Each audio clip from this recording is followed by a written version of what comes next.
How to download Binance app on Android. Hi everybody, today we are going to learn how to do it, so let's just jump right into the video.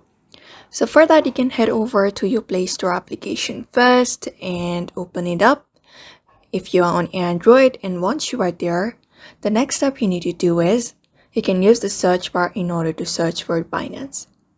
So Binance is a free application. You can use Play Store in order to download it.